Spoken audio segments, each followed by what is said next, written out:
I think we're good to go, boss. All right, you ready to cast our pod? I'd rather pod our cast. Is that how that works? Yeah, I think so. Right. I think so. Welcome back to the Big and Stuff podcast. I'm Greg. This is Logan. How do you do? I think they're doing well. They're watching our show. Couldn't ask for more. Ask for more. So I think we should just jump right into 7 since we were going to talk about just that last move week. right I think along if on we this get too thing. distracted on other stuff, we're going to forget about it. Yeah, big time. So if you watched last week's episode, you know that I recently watched the movie 7 for the first time. It's one that had been on my list for a while of movies that I wanted to check out. You were always raving about it, telling me I needed to watch it, and I just never did. It's one of those. But I finally watched it, crammed it in before last week's episode, and then we forgot to talk about it. And then we didn't even talk about it. So, with that being said, I think we're going to talk about it today, hopefully. Let's get started. So, I guess you have some questions written there for me. What do you want to ask me some of those? Sure. Let's start with, I guess, what did you think of the movie? Good. Yeah. Fuck off. No, I enjoyed it quite a lot. I thought it was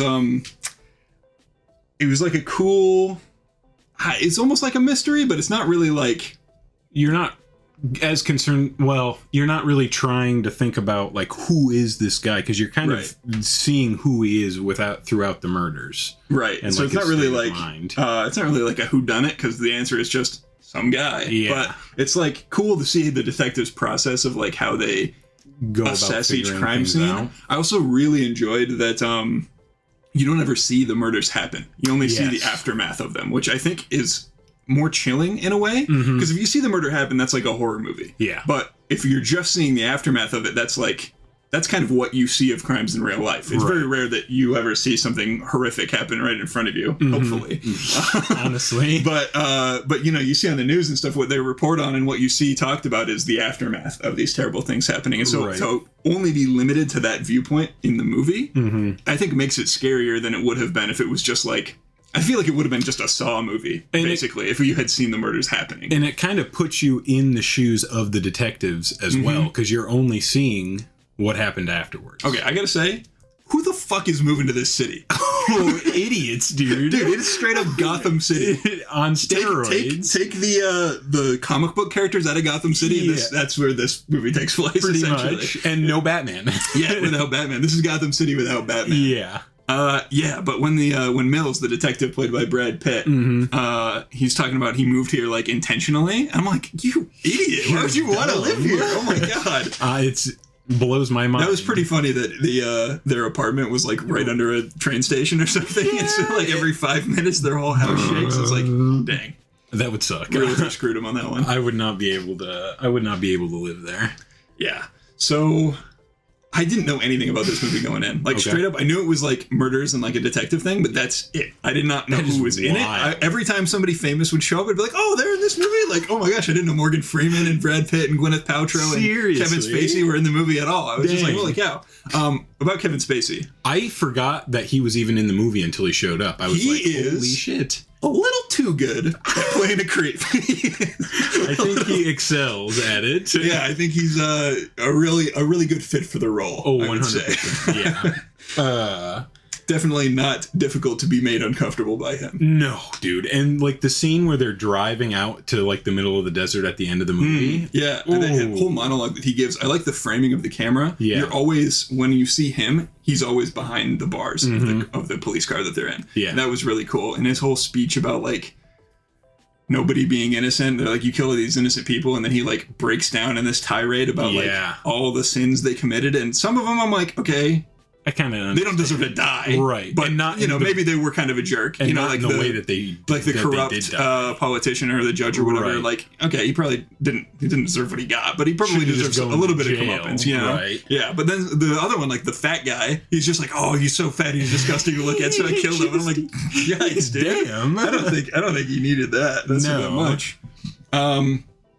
Kills were all very creative. I'm glad we didn't see them because some of them are a bit much. Dude, the lust one really got to me. Yeah, I think that was probably the most brutal one. Yeah. Just picturing it and like seeing what he used and just picturing like that happening in my head is like far worse than what they could have shown on screen, I think. Yeah, they didn't show any of it. All the other ones, you see the body afterwards, but on that one, you just see the device that he used, and you're like, okay, that's all I needed. I can picture it. Yeah. If you haven't seen it, it is a strap-on, oh my! but instead of a dildo, it's a big knife. Yeah.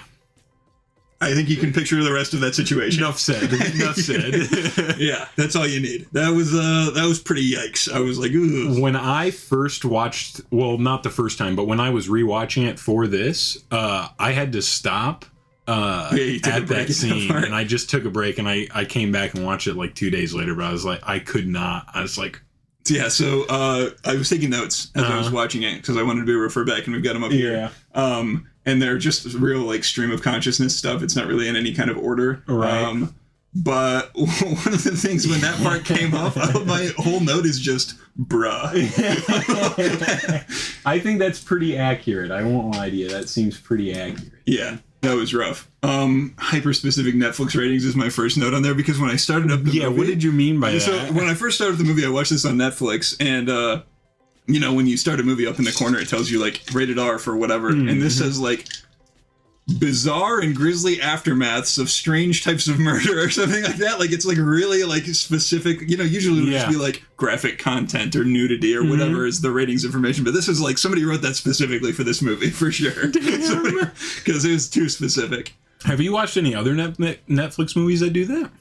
Not that I've paid attention to. This one just happened to catch my eye. Wow. It's possible that other ones they write them for each one, but I assumed it was just generic, you know, like bloody, disgusting imagery or something. Yeah, whatever. Yeah, that's what I would have assumed. But no, it's a aftermath of bizarre and grisly murders. Pretty accurate description. Pretty accurate. I mean, it's very, very specific. Yeah, yeah. So wasn't aware of any of the cast, so all of my notes are just me reacting to people being in it. Jesus, does this take place in Gotham? Yeah, it does.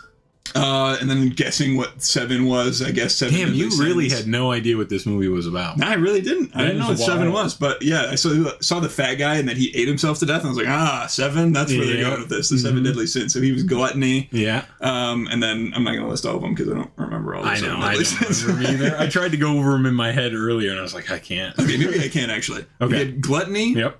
Lust, pride, greed, sloth, wrath, and envy. Damn. Yeah, I got him. Nicely done, bro. Nicely done. Yeah, so, the library reminds me of Resident Evil 2. Yeah. Oh, most the definitely. library that he goes to.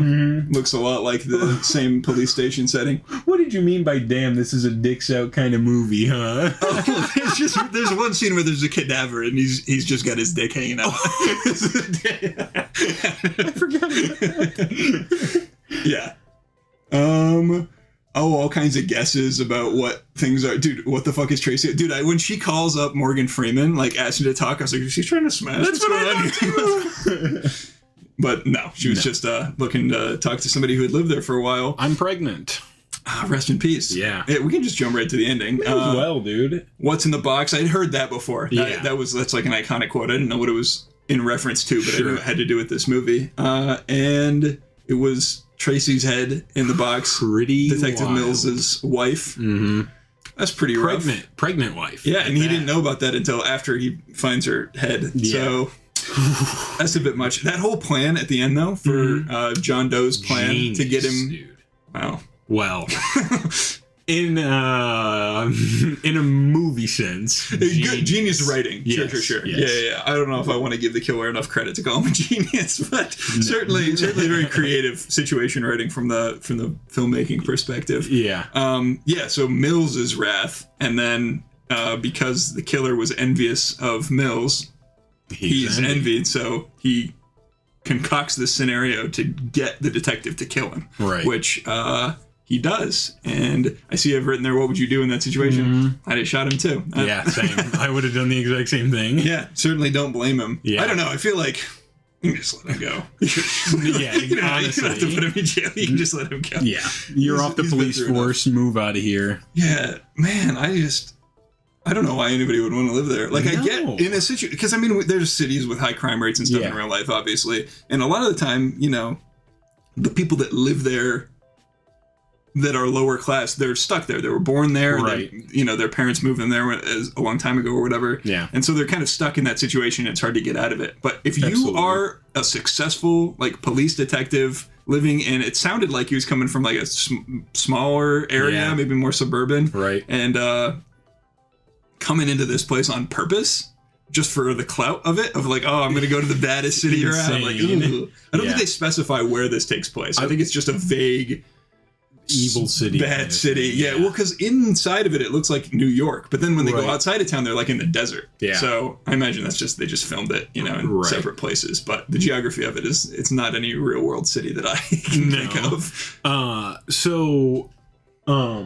What was your favorite part of the movie, dude? Did you have a favorite part? I guess I should ask. Oh, probably the ending, I guess. Yeah. I mean, the whole thing was just, it was a real vibe killer. It's not a nice movie to watch. But I mean, it's enjoyable, but it's not, it's not pleasant. No, it's a good movie, but it definitely makes you uncomfortable. Yeah. So I have written down here the pound of flesh thing where he had to like, I think it was the greed guy. Yeah. Had to like cut off enough of himself to like let himself free, which reminded me a lot of a Saw trap. Yeah. But I was thinking, if you were in that situation, what part of your body are you taking off?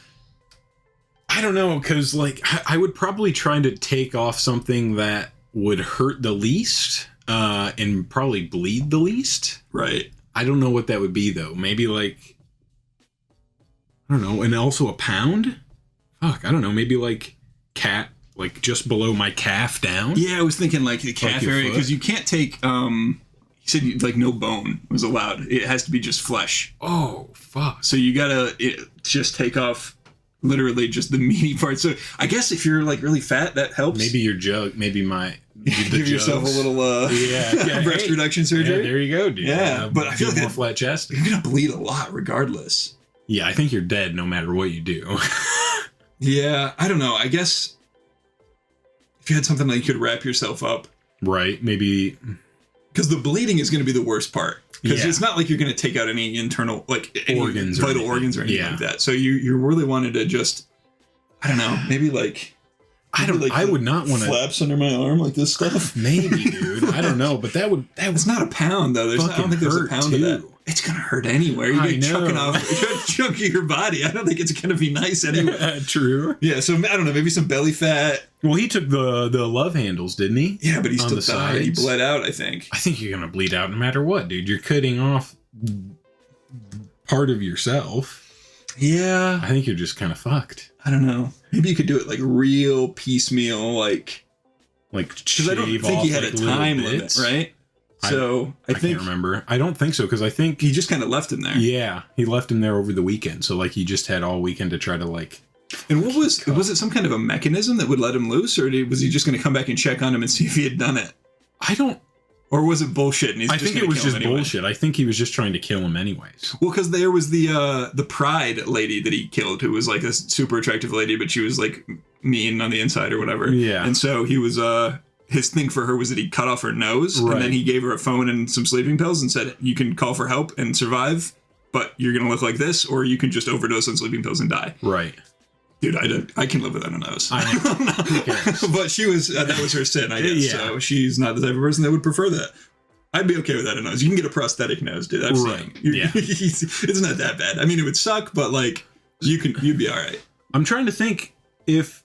So she could have gone. I assume if she had made that decision. Yeah, she could have gone. I don't know. I feel like he was just trying. I think he probably knew she wouldn't want to live without her nose. That's why she was just picked her. Right.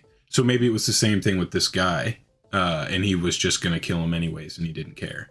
And like he said, oh, if you put it in here, if you get the pound of flesh, I'll let you go. But it was just a lot. I think maybe you got to like lay down and like put your leg up in the air to get the blood like out of it and like really like squeeze your leg to like make it not have any blood in it. And then like, I don't know, take off your belt and tourniquet your leg. Then you could like cut off some of your calf or something because muscle weighs more than fat. Right. So I would just cut off a big chunk of my calf, and that would be my pound of flesh. Yeesh. I think that's the strategy. if you're gonna be in that situation, that's the strat.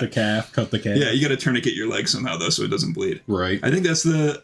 That's the best strat I can think of for surviving that situation. I would just be too like scared out of my mind to know what to do. I think at that point. Sure. I don't know. Adrenaline might get you through it though. Like you might just be like just survival mode that you can just like grit your teeth and power through it. I don't know. I've never been in a situation like that, so I don't know. Dude, anytime I just like cut myself even just a little bit, it fucking hurts, dude. So I can't even imagine cutting off part of my body. I always like to imagine myself in situations, and I'm like, oh, I would just do this. It'd be so easy. I'm like, too good. I don't know if this is like just a male fantasy thing, but like, when you were in like high school or whatever, did you ever imagine like if a shooter comes in here, I'm gonna dude, take the gun from him and kick his ass? Yeah, dude, all the time, like just chilling in class, just like in math class. Yeah, if somebody comes through the door, I'm ready, bro. I'm ready. I could do it. I would die. For sure. I would die. You immediately. But in my head, dude. Jiu-jitsu. I'm taking that gun. And then everybody would be like, "Oh, Logan, oh, Greg, you guys are so cool, dude. How cool would that be to save everybody in your class? You'd be the goat of school. Nobody would say shit to you forever. Honestly, yeah, that would be pretty sick. Luckily, we didn't ever have to worry about that. Fingers crossed. I really wish nobody ever had to go through that. That's honestly awful. It's terrible. We don't need to get too deep into that. School shooting's bad. I think that's not a controversial take. No, it's not at all. What do you think the most brutal murder was? I think we already talked about it. It's the Lust one. The Lust one, for sure. Yeah, that was terrible. The Sloth was pretty rough because he kept the guy chained to a bed with drugs in him for a year, and then he was still alive. He's the only one that survived, I think, right? Yeah, and I guess technically survived, but his brain was mush. Yeah, but he was alive, right? Honestly, out of all the victims, I think Mills got off the easiest. Oh yeah, I think so. Because he's obviously not doing well mentally right now, but he's just a little therapy. That's all he needs. Maybe more than a little, but yeah, I think he could get through it. You know, he seems like a tough guy. Yeah, he's not. He didn't. Oh, dude. Yeah, that is nuts. That Sloth one. Yeah, chills. Not a fan of that. Not a fan of any of those. No, but it was a good movie. I enjoyed it. It was good. Yeah. What would you rate it out of 10 and out of 3? We'll just do both for now. All right. Yeah, I think that's fine if we just do that moving forward. Yeah. Out of 10. Maybe, okay, so from just an artistic perspective, I'd like to give it a 9, but I didn't enjoy myself watching it. Yeah. So, I don't know, just on a personal enjoyment, maybe a little lower, but just based on its artistic merit, I think it's really well shot, really well acted. Yeah.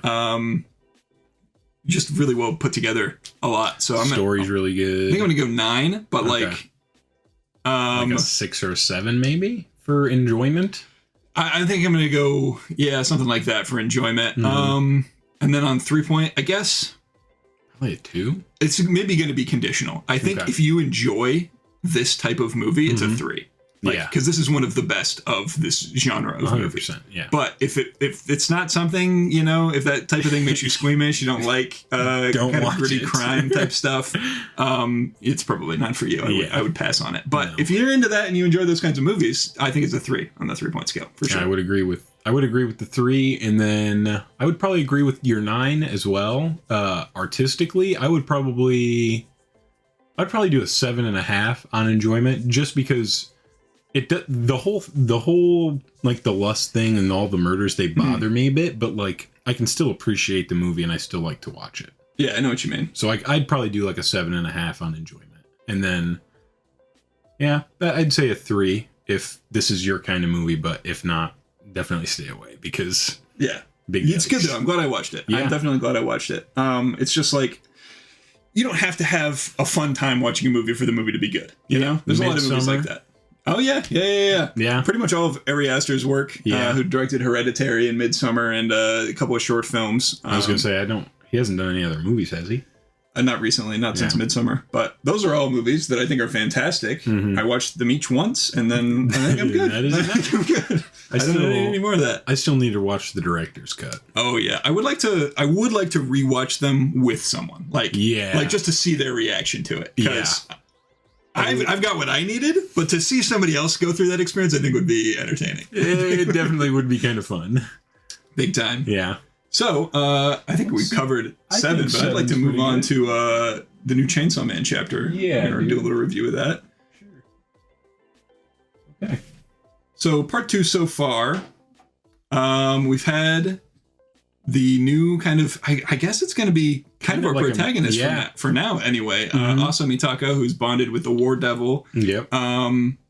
And she's just kind of been going to school. They had like a class pet chicken. Which was hilarious. That was funny. It's like a raw chicken looking creature, but it's alive. And what's up? So when I first read that first chapter, I started it and it started with the chicken. I was like, what did I miss something? So I went back and to the previous chapter. And it was just the end of the first section of Chainsaw Man. I was like, okay, I guess this is the start. Yeah, pretty goofy way to start it. Yeah. A little headless chicken character. And then the teacher's like, we're going to, by the end of the year, you guys are going to kill it. But then it's like secretly a lesson about like mercy or like appreciating life or whatever. And so they all decide not to kill it. And then he's proud of him. And then, the main character, the girl also like finally comes around on him because she's like super like didn't want to be associated with with one of the devils or whatever. Yeah. So he finally comes around and he like convinces her to come play with all the other kids, and she's carrying him and trips and just crushes him and kills him.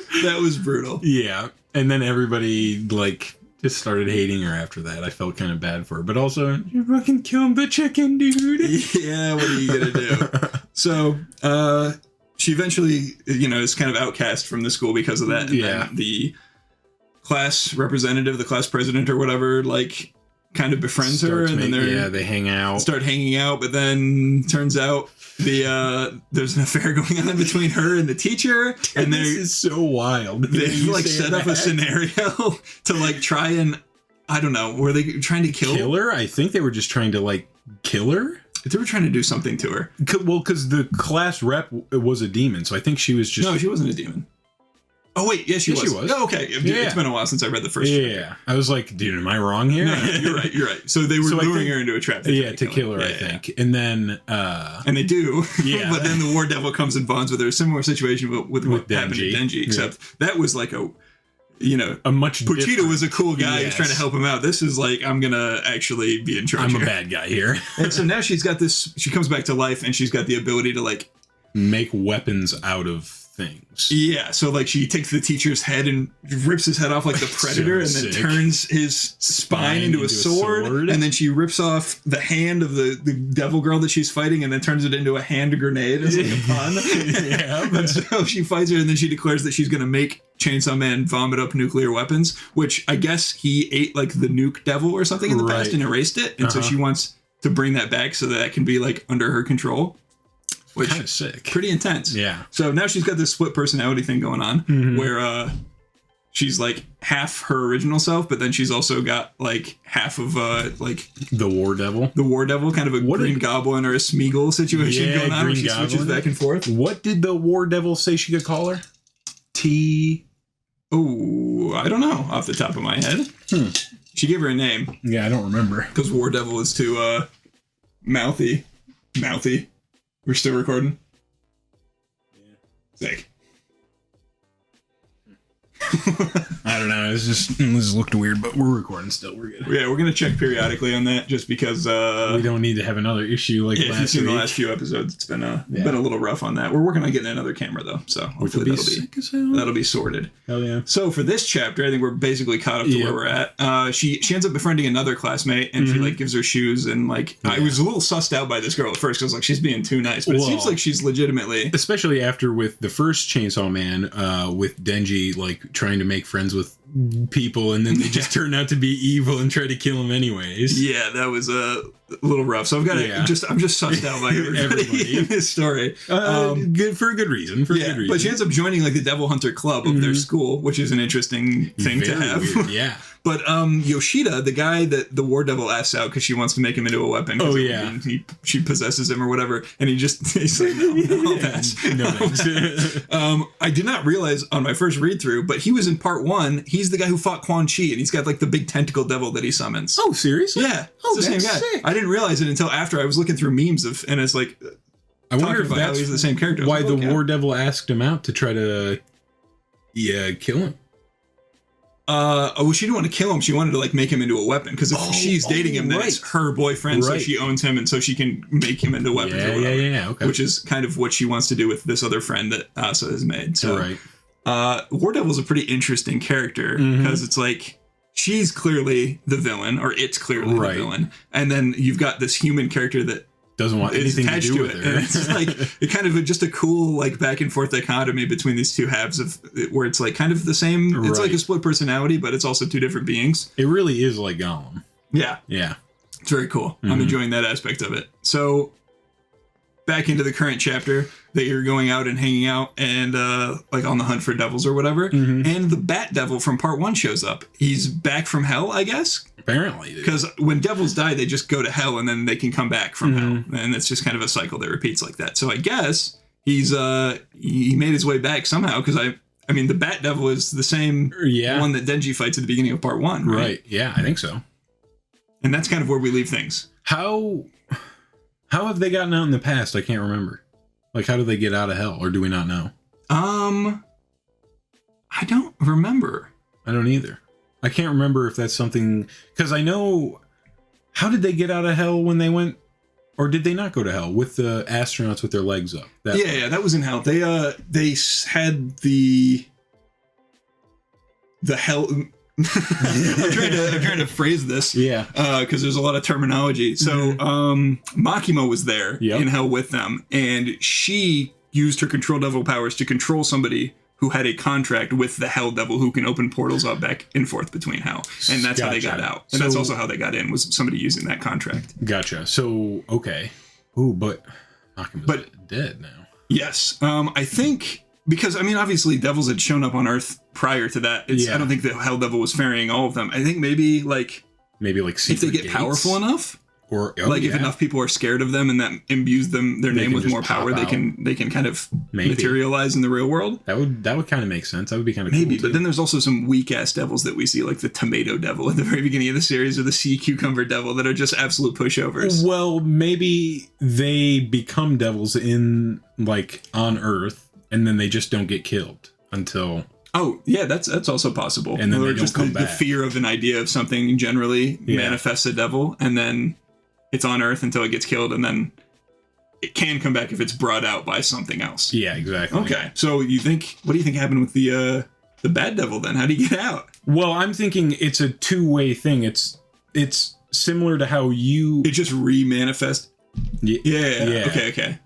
Maybe it gets killed, and then enough people get scared of it, and then it comes back out. But for the Tomato Devil, it just appears the first time, and then it gets killed and doesn't come back. Interesting, because Power, the Blood Devil, is in hell currently right now, and we want to get her back out. I feel like Blood is enough people are queasy about blood that should be able to manifest. So I don't know if that's necessarily how that works. Oh, well, yeah, because I assume they're probably going to have to break into hell to bring her back out. Right. Maybe there's somebody behind everything sending devils back out. There may be a bigger story going on here behind the scenes that we don't know about. Maybe.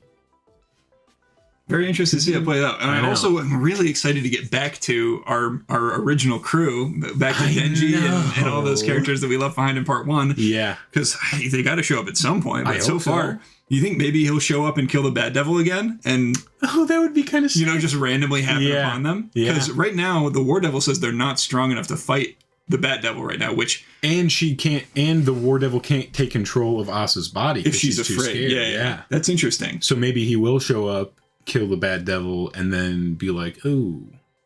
Yeah, and then they'll run into each other somehow. Yeah, I don't know. It's interesting that the War Devil said she's not powerful enough yet, because how does she become more powerful? Maybe acquiring more people under. I don't know, acquiring more. Well, I assume the power system of the devils comes from how scared people are of the thing that they represent. Which is why the gun devil was so you would think, is one of the scariest things. Yeah. Nobody's super jazzed about war. No. That's just a general fear that I think most people have. Well, and that scene in this chapter with the guy talking about the humankind being in a war with devils. Yeah. So, that's another war. That would give the War Devil more strength. Right. I think it was a metaphorical war, kind of just like a fear-mongering situation, kind of the end of Devilman, almost, but that was where all the people were talking about humanity's at war with the devils, and then they, right, just kind of a situation like that. But that would still be fear-mongering fear into them about war, which would then give war more power. Yeah, true enough. So basically, my point is, you'd think she would be powerful, right? Yeah, the Bat Devil, and she's not. So I don't know what's going on there. That's beats the hell. We got a lot. We got a lot to see. Well, we're only 4 chapters. 4 chapters in. Yeah. Yeah. So we got a ways to go. Dude, having weekly chapters is quite nice though, because most other series that I read are monthly. Yeah. So it's nice to only have to wait a week. Is Berserk monthly? It is, I think, bi-monthly now. I think it might be 2 chapters a month. Did they drop 2 chapters in July? I believe so. Have you not read them? I did, but I don't remember when they came, like what dates they came out, what the timing of it was. Okay. I'm caught up on Berserk. At least once a month. At least once a month, perhaps more frequently than that. But yeah, that's exciting. I mean, monthly is a huge step up from what Berserk used to be. Seriously. And then weekly for Chainsaw Man is so sick. Yeah, it's nice. It's like watching a TV show. You get a new episode every week. Yeah.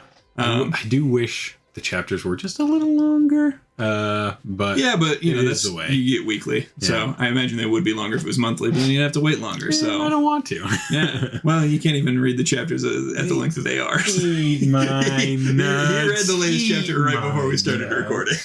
I've been busy. All right, fair enough. So I want to talk about DC Comics for a little bit. I feel like we talk about Marvel all the goddamn time on this podcast because they're always putting stuff out. Yeah. They're super consistent. It's pretty good just always stuff all the time. Yeah. DC?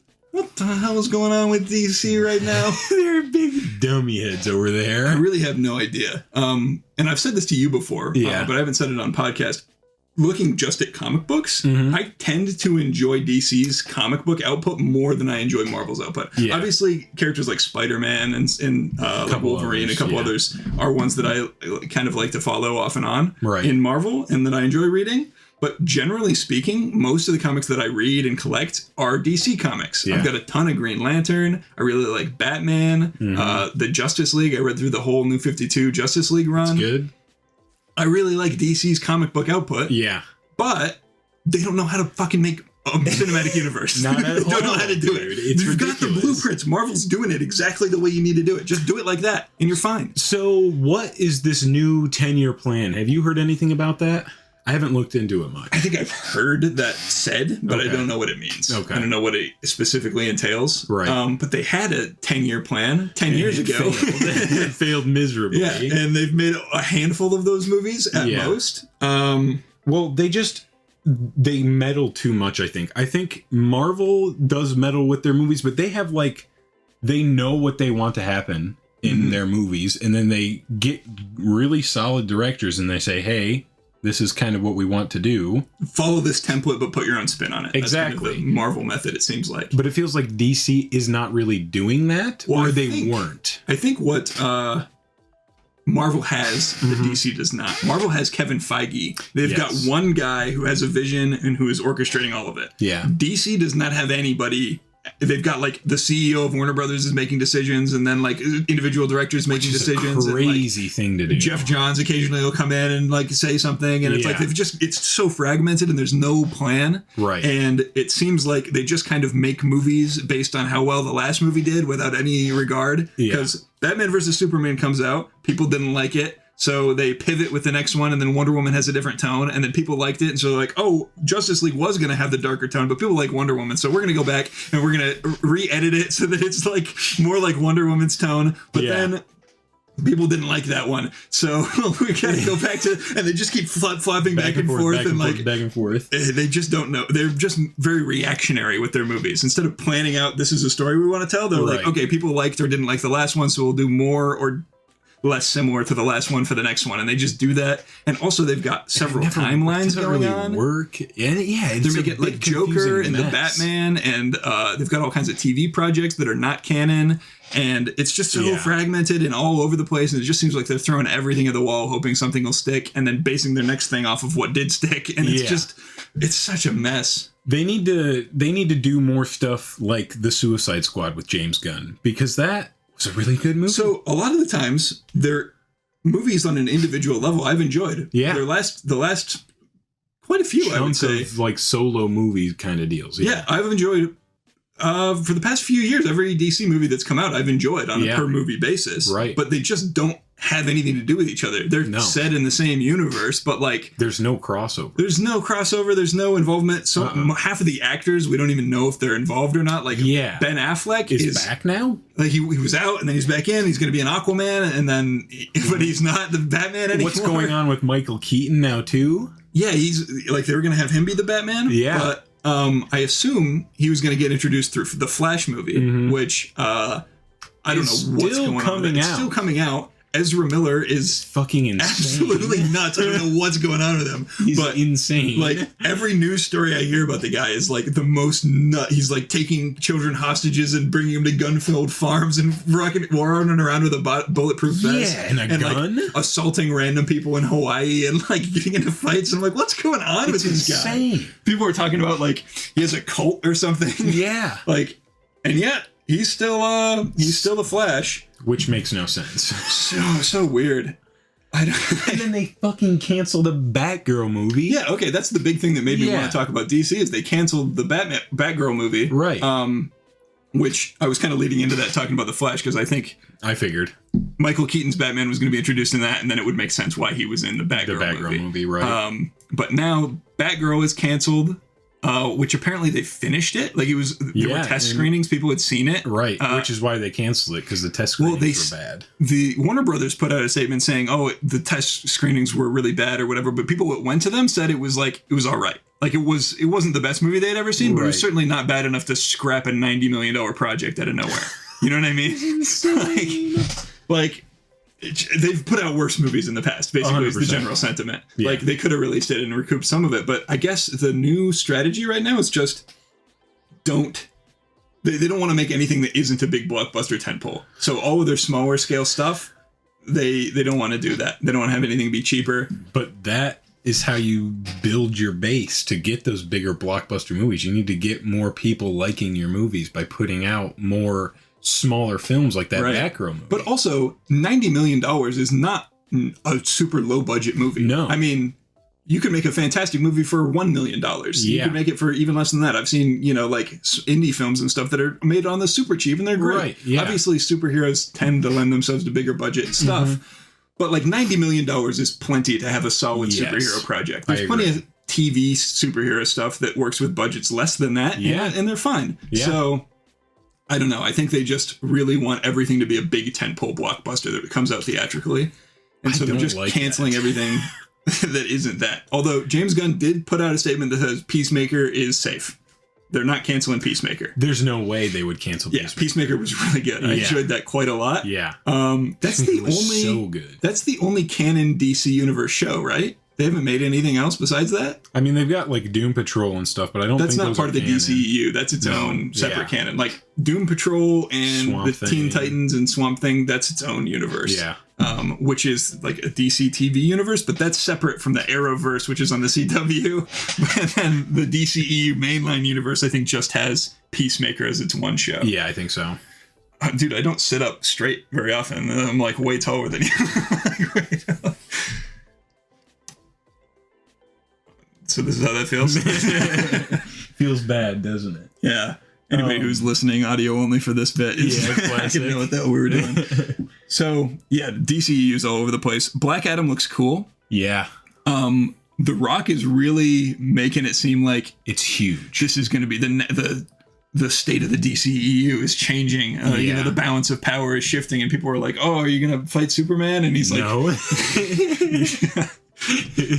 I don't know what's going on. Henry Cavill, that's another one. What's he doing? I don't think he's Superman anymore. They're talking about making a Superman movie with a black lead, like Clark Kent being played by a black actor. Yeah, I've seen that. Which is like, why not just make there are Superman characters that are black. Yeah. That you could give representation to. Those characters exist. I would love to watch a movie. It's like, I don't know, it just seems like if you could have a Spider-Man movie, right? Mm-hmm. And you could either make a Miles Morales movie or make a Peter Parker movie, but Peter is black. Why wouldn't you just... Morales. I don't see anything absolutely atrocious about making a character be black, but like, why not give the representation to the character of color that already exists? Yeah. That doesn't have a lot of representation. Like, what do you do it? Yeah, makes no sense. It's very goofy.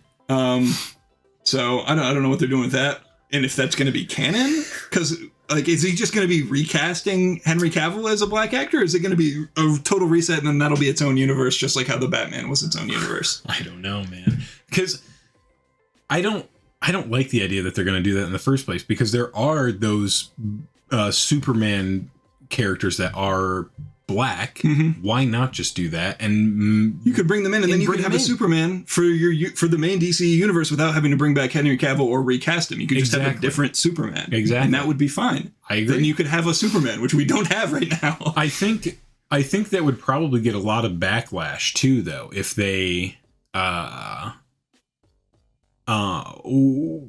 it just left.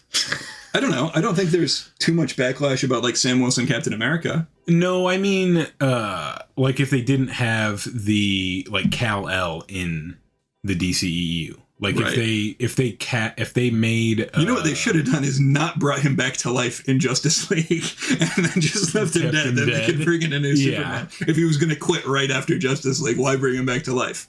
Also, at the end of the first Shazam movie, Superman shows up. Yeah, but it's not Henry Cavill. You just see him from the neck right. down. But I mean, but still. Yeah, I mean, he's still active in the universe. Yeah. We just don't have Henry Cavill playing him, it would seem like. I think he's a great Superman. I would love to see more of him. I like Henry Cavill, too. I don't know if he's just not interested in doing it anymore, or if they've just, like, kind of not given him anything to work with. They kind of... I don't know. I feel like he would be better off probably not going back. Mm-hmm. Just because...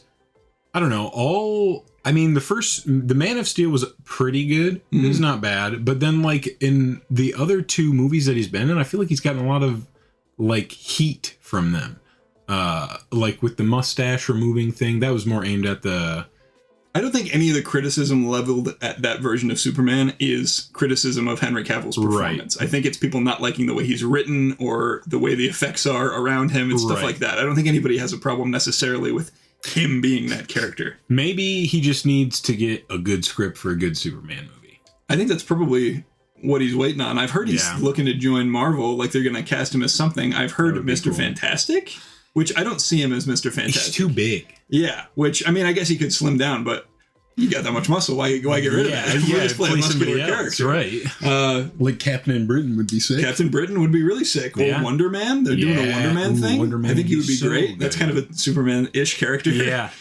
I think he'd be great in that. There's several bulky characters that he could play, and he'd do a great job. But I always think of Mr. Fantastic as being like kind of a tall, lanky, like very skinny, kind of nerdy-looking guy. Well, and like he's got a stretch. You don't think of a big, buff guy as like a stretchy guy. You think of a big, buff guy as like really strong. And also, John Krasinski, just bring him back from Mr. Fantastic. He was great. I would love to see more of him. Obviously, that variant was killed, but that doesn't mean we can't have him playing the main version. Yeah, exactly. We've had variants that are played by the same actor all the time. Right. So, I don't know. That's a weird thing. Maybe he could play like... I don't know. He doesn't seem gruff enough to be the Thing. I was going to say maybe the Thing, but... But he's got... I don't know. He just seems like a sophisticated, sophisticated. Guy. Yeah, he doesn't seem like a. Like he's a bulky enough guy to play the role, but he doesn't seem like the right type of guy. He doesn't seem like he's from New York. Basically. Yeah, exactly. He seems like he is from England. Yes, which is where he's from. So anyway, we somehow figured out how to make a conversation about DC into a conversation about Marvel yet again. I want to look at this really quick, my dude. A list of upcoming DC movies. So we got Black Adam, that looks good. Shazam 2, that looks good. What? I don't. There's just an ad that won't. Oh no! You read it. It says you've reached your monthly article limit. You have to sign up for their newspaper to read this. What? Yeah. All right. Well, we can still see behind it. Shazam: Fury of the Gods. Yeah, so Shazam is looking like it's going to be pretty solid. I would like Shazam and Black Adam to fight each other at some point. That would be sick. That seems like a perfectly doable crossover with the state of the universe right now, because those are like... I feel like they're doubling down on making that the storyline. I think so. They're doing the Shazam magic side of the universe. Well, the first Shazam was really good. I liked the first Shazam a lot. And the Black Adam movie looks like it's going to be pretty darn good. Yeah, it looks... looks cool. Yeah. I don't really know a ton about Black Adam from the comics. Me neither. But it's cool to see, like, Dr. Fate. I guess he's going to be... Is that going to be the main conflict of the movie, fighting Dr. Fate, and, like, the Atom is in it? Is it the Atom or is it Atom Smasher? Are those Smasher. Two different characters? I think it's Atom Smasher. And then Hawkman is also going to be in it, which Hawkman's very cool. sick. And all their costumes look prime sauce. Yeah, they've been doing a pretty good job about making the costumes look really like comic accurate, but not goofy looking. Yep. Which is tough. It's a tough line to toe. It but is. They've been doing a good job. I think most modern superhero movies, honestly, have been doing a good job with the suits. They've kind of nailed that. They've been doing it for long enough at this point. They can design it pretty well. Yeah. What, like, was this 15 years, 14 years now that since the MCU started? Gosh, has it been that long? 2008? So 14? 14 years? Yeah. Damn. Wow. That's a long time. We're old, bro. Not even. It just feels like because they put out so many movies. And then Aquaman 2. Aquaman, yep. I don't like that they redid his costume for Aquaman 2. He had that really sick gold, like orange and green. It was like the classic comics. Exactly what I was talking about. Yes. It feels like the classic comics, but it's not goofy looking. Yeah. It's great. And now perfect. They just have him like a black wetsuit. And I'm like, It doesn't look as good either. No, maybe we can flash a picture of that on screen so people know what we're talking about. The black suit versus the original orange suit. Right. And then there's the Flash movie, which we kind of talked about. That thing is just all whacked. I don't know what their plan is with it. They wanted to like reset the universe, like do a Flashpoint with it, but I feel like we don't have enough movies for a Flashpoint. No. We don't even hardly know most of the characters. Yeah. Like Superman has one solo movie. Batman does not have any solo movies. And we don't even know if he's going to be in the MCU. Superman. The DCEU? Or the DCU. Yeah. Yeah. That'd be crazy. That would be pretty crazy. But we don't even know if he's going to come back. Well, Henry Cavill will come back. You know what I mean? So like, I don't know. That movie just seems weird. I do kind of feel like the idea of just scrapping everything and starting over might be kind of a good idea. I think when they lost Zack Snyder, that was kind of where things started to fall apart because, I mean, say what you will about Zack Snyder. I don't love all of his choices and all of his movies. Yeah. You know, he's got his flaws artistically as a director. I don't love everything he does, but he at least had a story that he wanted to tell. He had a vision. He had a plan for everything. You know, he was working on setting things up, putting everything into motion. But I think people just didn't like Batman versus Superman very much. And I think, you know, looking back on that movie, it's definitely got its issues. I don't think it's quite as bad as I said it was when I watched it the first time. I really didn't like it. Well, on rewatch and seeing the extended edition. Yeah, the extended edition. And also knowing where he wanted to go with it after that, having seen his cut of Justice League. Which was, I think, pretty good. It worked out to be pretty good. It was not the best movie, but it's not as complete garbage as I thought it was back when I first saw it. Yeah. So his plan, I think, going forward, he had some really cool stuff that he was setting up. He was going to have Darkseid come back. Seeing Zack Snyder's Justice League, I feel like made me want more. Man, you know, I remember being upset that he was in charge of the universe back in like 2016 when he was the one doing it. But now that I know what they've got to replace him, which is nothing. Yeah. That's kind of rough because I think he could have been the Kevin Feige for this universe, and it definitely would have had a darker tone. It definitely would have been very different from what they're doing now. But I think it would have at least been coherent, cohesive. Either one, all the co-words, all the co's. It would have been a lot. It would have been a lot neater, I think. Yeah, and they had so many movies planned back when that was the plan. So many. I really want a Green Lantern movie, dude. Green Lantern's probably my favorite DC hero. And they were going to make the show. I wonder if they're still going to make that HBO. Oh yeah, there's a Green Lantern. Probably not. Probably not. I wouldn't bet on it. I think this list is probably what we're going to have to work with for a while. And even those, I'm sure, are up to speculation. Like, I can't imagine they're going to release the Flash movie with everything that's going on with Ezra Miller, dude. I don't know. They're so weird. Their casting decisions is such an L right now. It is. Let's fire Johnny Depp. But not Amber Heard and not Ezra Miller. Like, what's going on? It's so ridiculous. Blue Beetle. Oh, that looks cool. The set photos, I saw his costume. I'm pretty stoked about that. I like Blue Beetle. I unfortunately did see an article that said don't get your hopes too high because they're not too high. I know it's DC. Well, because they canceled Batgirl, they think maybe Blue Beetle might be. Was next. Blue Beetle going to be a HBO Max movie or a series or something? I don't know. Was it going to be theatrical? I don't know. Let's see. Set for release on HBO Max. Yeah. Oh, it says this is like 5 days ago. This film is now slated for a theatrical release. Let's go! I love Blue Beetle. Hell yeah! I don't know. I don't really know anything about him, but he's very cool. It's like gets bonded. Well, there was an original Blue Beetle that had a totally different power set, but this is the newer version of Blue Beetle, kind of like Scott Lang Ant-Man versus Hank Pym. Except they have different power sets. So this Blue Beetle that the movie is going to be about is a kid who finds like an alien artifact where it's like artificial intelligence. Yeah. And it's like it's a blue beetle thing, but it's like a robot technology thing, and it like attaches itself to his spine. Oh. And then he's like he can like hear it talking to him in its head, and it's kind of like its plan is like to destroy the world. It's like came to conquer the planet or whatever, but he is able to like keep that at bay and use it as a hero. Oh, that's and then it like amplifies all of his physical abilities, so he's like super strong and stuff. Yeah. And he can also like make the suit come out like, and so he's got like the suit like nanotech that comes out of him, and he's got like these gun things, kind of like the Wasp, or not the Wasp, the Yellow Jacket. No, the Yellow Jacket. In Ant-Man, where he's got those things that come out, and he can like shoot, and he can like manifest weapons and blades and guns and stuff. And he can fly. He's got like a jetpack. Iron Man's suit in Infinity War. Yeah, pretty similar to that. So it's like that, except it's also got the kind of dual personality aspect of like Venom, where it's like, you know, he can use its power, and he's got like an evil alien talking to him in his head. Sounds badass. And like, you know, it starts out as like a rocky relationship, but then they develop kind of a rapport, and it becomes a very similar situation to kind of Venom and Eddie Brock. To Venom, It's very cool. I like Blue Beetle a lot, and he has like cosmic adventures. He fights aliens and stuff. That sounds sick. Yeah, so I enjoy Blue Beetle quite a bit, and I really hope we get this movie because the costume. A year away. All right, well, hopefully it comes out. Not too bad. But the costume I saw the set photos looks exactly like it does in the comics. It looks so cool. I'll try to put a picture up when I'm not on this, but when I'm recording. Yeah, just in post. I got you. Okay, I want to talk about this big time because I'm confused out of my entire mind. Oh, the new Joker movie. Yeah, Joker 2. What is it? Folie Deux or something like that? It's French. Folie Deux? Yeah, and it's going to be a musical? Yeah, it's a musical. It's going to have Lady Gaga. Is she going to be Harley Quinn? Is that what we're thinking? I would think so. That would make the most sense to me, which I'm fine with, because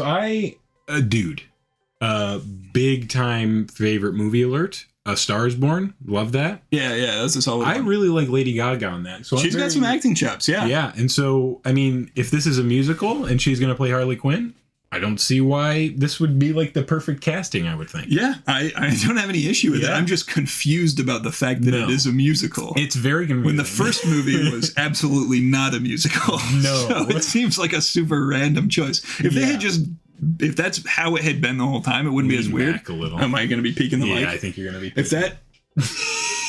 Oh boy. My apologies. I'll see what I can do. If that's what it had been the whole time, I don't think it would have been as weird. But, I mean, it would have been a little weird, but for it to just the first one was a musical, yeah.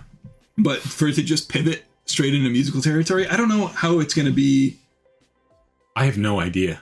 When I saw, like, they said it was going to be a musical like a couple months ago, I think, and when I first saw that, it's been a ways. Yeah, when I first saw that, I thought it was like a joke. I was like, is it April 1st? This doesn't seem like a thing. But now, like. It sounds like it's actually gonna be a musical. Yeah, can Joaquin Phoenix sing? Is he a singer? I hope so. I don't know. I hope so.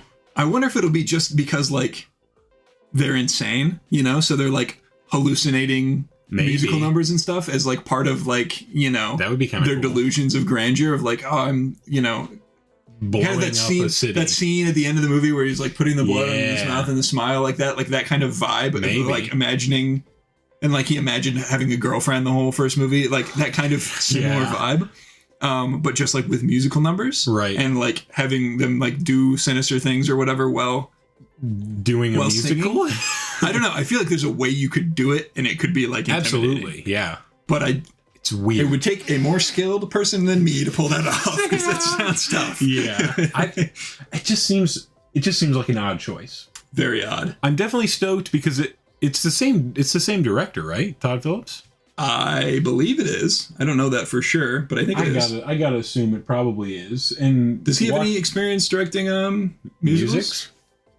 I can't even think of anything else he's directed off the top of my head. What else has he done? Todd Phillips. I feel like I'm definitely familiar with that name. We'll hit it with a Google real quick. Yeah, just talk about something. Just talk about something? Yeah, Todd Phillips. I'm trying to think of what he's done. That's not how you spell Phillips. IMDb. There it is. For some reason, my brain wants to go Zombieland, but that's not what it is. Due Date? Oh, old school? Oh my god. He directed a Star. Oh, he was a producer on A Star is Born. Oh, okay. That might be how he knows Lady Gaga and got her involved. Okay, well that also is good then. If he was a producer on A Star is Born? Right. That was kind of a musical. Yeah. Like, it was more like It wasn't breaking out into more dance like numbers. It was a movie about musicians. Right. So that was like a more natural way to incorporate it. That could be the way they'll kind of do it. Damn, he did the Hangover movies. He did Project X. Oh, that's where I know him from. That's why I wanted to say Zombieland, but I was just thinking comedies. Zombieland, the same director is also Ruben Fleischer, directed Venom. That's why I was thinking that. But the Hangover director directed The Joker, which is an interesting change of pace for him, but he did a great job with the first movie. Oh, he directed War Dogs. That was really good. I didn't see that one. No, that's got Jonah Hill and Miles Teller. Yeah, Miles Teller. That was good. I liked it. Yeah, that is whack. Starsky and Hutch, School for Scoundrels. Dude, that is wild. I had no idea. You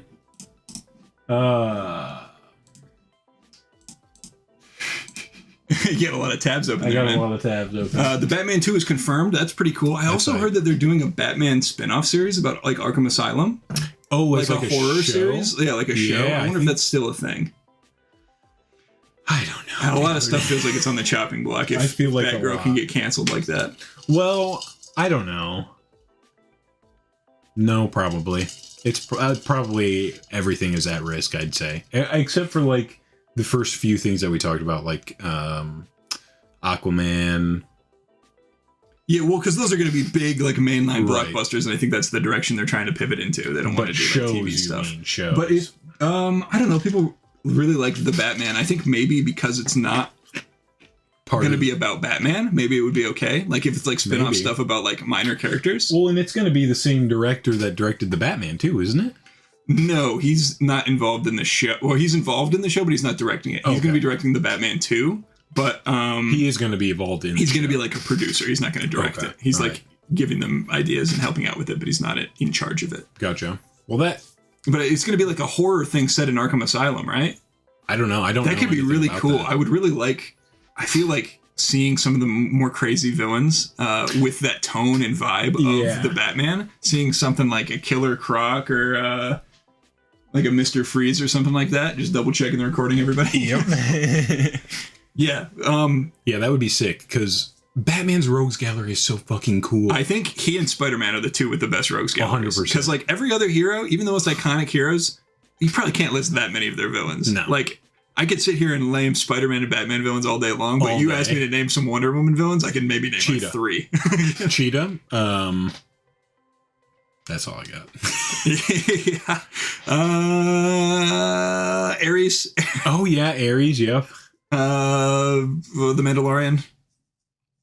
Pedro Pascal in Wonder Woman 84. I was like, what? The Mandalorian? I don't remember what his name was in that I don't either. Side note, that is one of the DC movies that I was not a big fan of. Yeah, that was pretty weak. Yeah, it's not Wonder Woman 84. Pretty weak. Yeah, Isaiah, our friend, really did not like that one at all. Hated it. I thought it was kind of mid. I didn't hate it, but it wasn't great either. It's just kind of like I'd say like a 5 maybe. Yeah, something like that. On the generous side, I think. Yeah.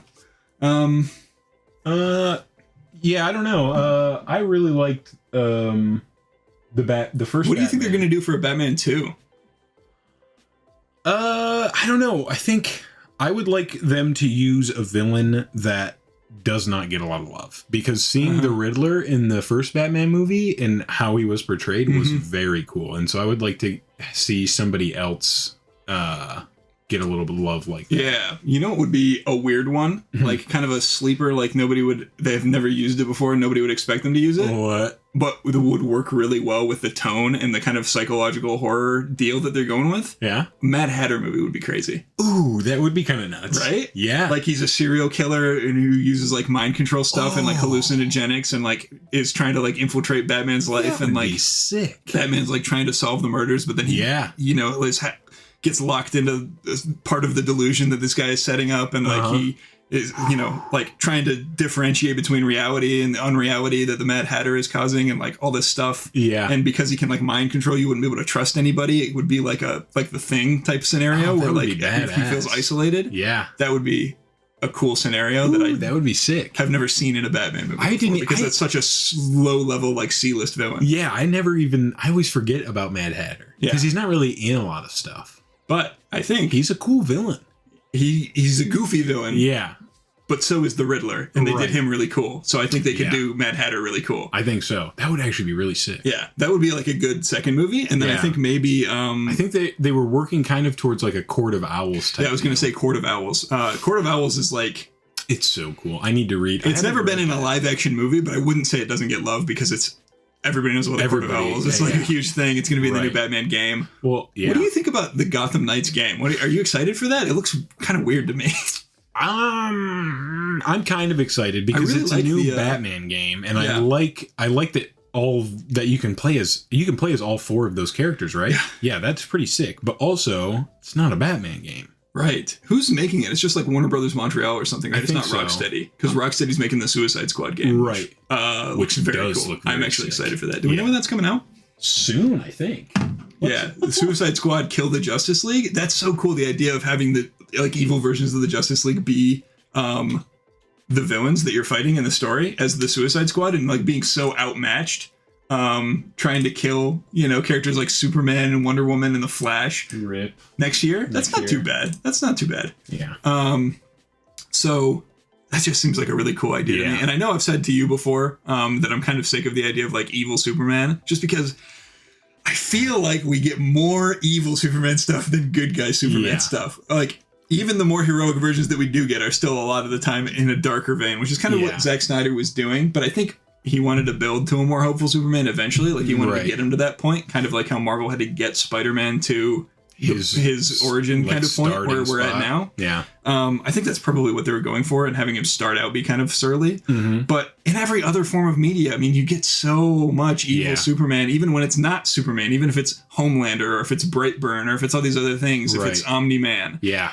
You get the evil Superman trope so much. You never get good Superman anymore these days. And I don't dislike the evil Superman thing. I think it's cool when it's done well. I think Homelander's an awesome villain and Omni-Man's awesome. All that stuff is great. But it's just like... I want some good Superman. You need to have some good stuff to balance it out. Yeah. And I just don't think we get enough of that. Injustice, that's another evil Superman thing. Yeah. I mean, it's just... So, I will say...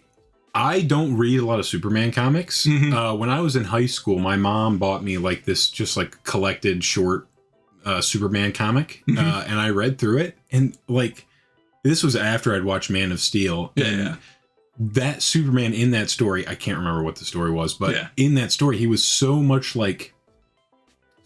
different than the one that we see. Comic book Superman is a really like good guy. Yeah, like, he's like a true, inspiring and hopeful. He's like the guy you aspire to be, like the best of the best of superheroes. Exactly. And everybody who makes anything about him wants him to not be that. Which sucks because we haven't gotten a good representation of him on screen. And it's like, I guess like the old Christopher Reeve Superman movies was a pretty good representation, but those are very old, kind of cheesy movies. Yeah. Like in a modern day sense, we haven't gotten anything. And I feel like there's nothing wrong with doing a dark, gritty take on a superhero. Yeah. It works well. You can't do if you do that more than you do the actual version of the superhero that's in the comics, people are going to think that's what it is. And I think that's why people don't like Superman as much. Like, if you ask somebody their favorite DC hero, very few people are going to pick Superman because you got Batman and you got Wonder Woman, and it's like...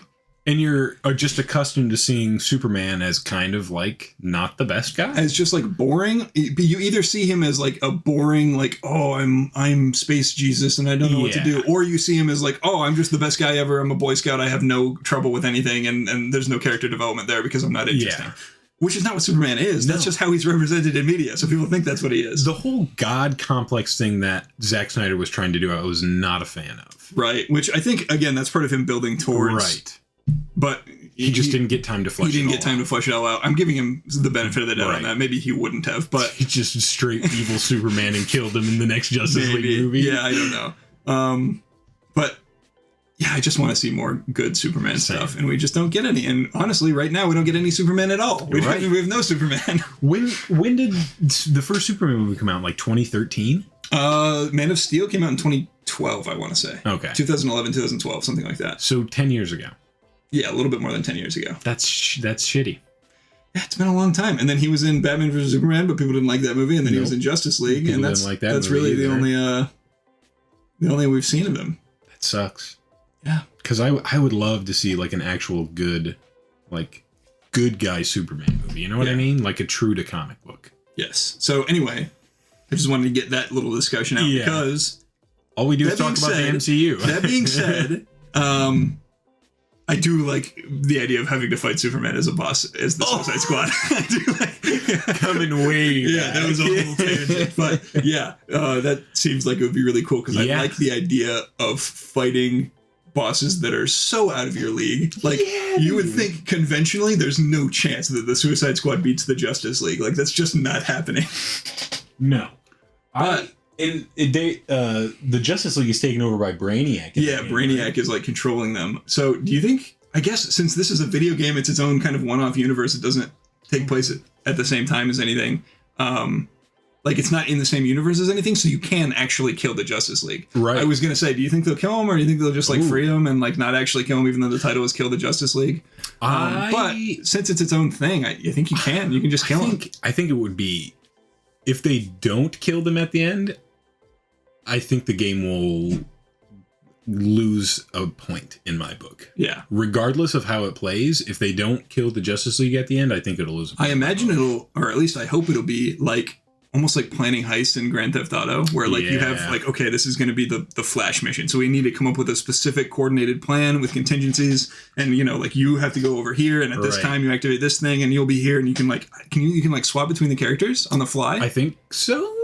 Because that would be really cool to like coordinate that would be sick. An effort where you maximize the potential of each character's skills and powers and stuff to put the Justice League, whichever specific member you're fighting as the boss, into like a specific situation where you can actually kill them because there's no chance of beating them in a straight fight. Right. No, absolutely no chance. Yeah. So like I just really like the idea of having to really like think about like planning down like getting down a plan of attack to be able to take down somebody that's way out of your league. It'd be very cool. It's such a cool idea for a video game. And also the Suicide Squad is fun. Yeah, dude. Super fun. I like all those characters. What's our cast in that? It's Boomerang, Harley Quinn, King Shark.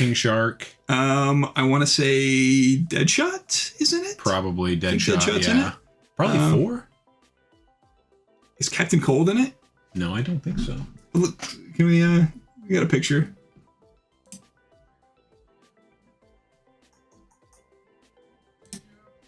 Fuck them. Jesus, dude, they're small as hell. I don't want to open. Okay, that looks like King Shark, Deadshot, Boomerang, and Harley Quinn. Yeah. Okay.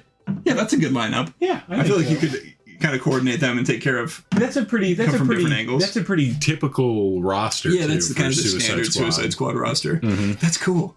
Yeah, I'm very hyped. You think you'll lose any squad members over the course of the game? And like, you know what would be cool? And I don't know if they're going to actually do this, but it would be really cool if there was like no checkpoint system. Like you don't go back, you have to beat all of these bosses, and if you lose characters they're dead, and you just have to figure out how to survive without the rest of them because you're the Suicide Squad, so you're going to lose characters. That would be wild. So like you get a full team of 4, and then maybe it's a little easier and you start with like one of the weaker Justice League members, and then you have to do it in like a gauntlet, right? And then you got to like figure out how to do it without losing anybody each time. And if you lose somebody, they're just gone for the game. I don't think they'll do that. That sounds like a risky move, but that would be so cool. Maybe like a separate game mode they could add where you try to like, I don't know how that would work though.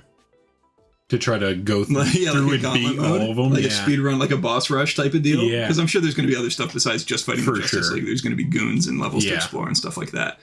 I don't know. It'd be cool if I was making it. That's how I would do it. Do we know if it's open world? I don't know. I imagine it'll be like big explorable levels. Sure. And then, but not fully open world. Just kind of like hub zone type things. Right. Speaking of taking down somebody more powerful than yourself, I watched the Prey movie that came out on Hulu. Yeah. Dude, my expectations were really low for that. Just because it was... I mean, Predator does not have an amazing track record of putting out bangers. Yeah. Some of them are really good. Some of them are not really good. And more recently, it's been more on the not really good side of things. Yeah. And then also it being straight to Hulu and not having a theatrical release. So when I first saw the trailer, I was like, I'll check it out. But I don't know. Dude, it was so good. It was awesome. Yeah, it was so cool. Dang. So it's set, I want to say like the 1700s, 1600s, something like that. Yeah. And they don't say the specific setting, but it looks like kind of like a Yellowstone area, like that kind of like mountainous wooded country. And you follow a Comanche tribe. Okay. And the main character is this girl who like wants to be a hunter, but her tribe like doesn't think she can do it because she's a woman or whatever. Classic historical sexism. Good stuff. So anyway, she's like trained to become a hunter, and like she goes out and like practices with her dog, and she's got a hatchet that she ties a string to. and she can do like Mortal Kombat, like throw it and then pull it back, like seriously, stuff. that's badass. Very cool stuff. And then her brother is like a war chief hunter or whatever, and so they go out. And at the start of the movie, you get a lot of like just kind of building up the characters and establishing their relationships with each other, and then they go out on like hunting trips, and so they have to like fight a mountain lion, and then they like go up in a tree and like figure out a plan to defeat the mountain lion and stuff. And so all this is kind of set up for like how they could potentially fight a predator, because like the kind of the motif of the movie is kind of like they have this like trial where you become like a part of the chief, like you become a hunter or whatever, part of the chief, I don't know what the hell I'm talking about. You become like a proper hunter within their tribe. So they have like a trial where you have to hunt something that is also hunting you, and like that's their thing. So you go out and you hunt like a mountain lion or a bear or something like that, or some like a wolf pack or whatever. Sure. And so like if you can pass that and survive, then you become like one of the badass guys, part of the tribe or whatever. And so she wants to do that. Yeah. And so her brother is like, he doesn't really believe in her, but he kind of is like helping her, figure stuff out. And so the buildup of that, the kind of escalation of like fighting animals, and then like they're in the woods and they'll be like, hey, there's a snake on the ground that has no skin on it, but it's still alive. What the hell's going on? Or, hey, there's a footprint that's this big. It's like a bear track, but it's this big. What's going on? And so it's almost like, it's a Predator movie going on, so you know what it is. Right. But like, if you didn't know, you'd be like, what's going on? It's this kind of subtle buildup, and then you see it like in the trees, and it's got its invisible cloaking technology, and it's like stalking them. And it's like a more primitive version of the Predator, because this is hundreds of years ago. Sure. Obviously, there's still like a spacefaring advanced civilization, but instead of like a laser cannon, they have like it's like these metal darts that it shoots through you. Oh, damn. And like it's got the 3 laser things that it shines, and then each one is a dart that shoots out. And it's like a super powerful bow type of situation. And then its mask isn't metal, it's like a bone mask thing. It's a very cool, burly looking predator. Yeah. And so it's like coming through and like picking off their hunting party one by one as they try to survive through the woods, and it's really cool. Okay, I'm not going to spoil like too many spoilers. That's as far as I want to go. I just wanted to sell you on the movie because I want you to watch it. It sounds sick. Yeah, it's very cool. And the Predator is just really physical. Like in previous Predator movies, it's like they rely a lot on like their weapons and stuff. Yeah. This guy comes in, he's just fucking beating the shit out of people, ripping their spines out. Yes. Like it's like pretty violent. It's pretty violent. A lot of the kills are like cool. Like it feels like a Mortal Kombat fatality. Hell yeah. Like just like really awesome stuff. Yeah. Beating up a grizzly bear with his bare hands, just like insane stuff like that. This is very cool, and it all comes together in a satisfying way with the Predator and the main character kind of facing off in the end when she's like the lone survivor or whatever, the classic horror movie tropes. I don't think that's spoiling too much to say that. Yeah. Yeah, and it's really cool. And then there's like a little, like, I won't spoil it. You haven't even seen Predator 2, so I don't know what I'm talking about. There's like a little tie into Predator 2 at the end, where as soon as I saw it, I was like, oh, that's the thing from Predator 2. That's where this comes from. Like, oh, it's cool. I guess I need to watch Predator 1 and 2 before I watch Predator. They're pretty solid. They're fun movies. Yeah. They're old, obviously. They came out in like late 80s, early 90s. Or whatever, yeah.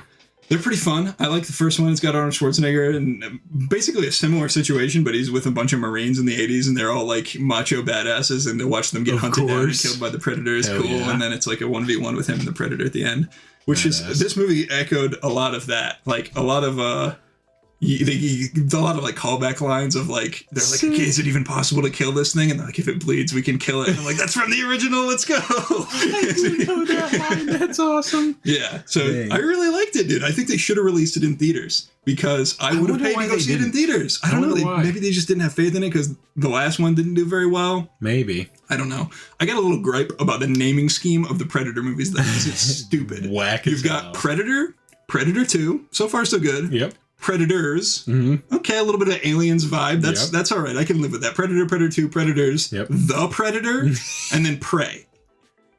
Well, if I didn't know anything about this series, which one's the first one? Predator or The Predator?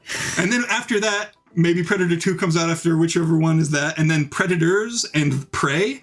I don't know where those go in the timeline if I don't know anything about it. Like, it's so confusing. Well, because Prey is also a prequel, so technically you can watch chronologically it before before the other two. Yes. Whack.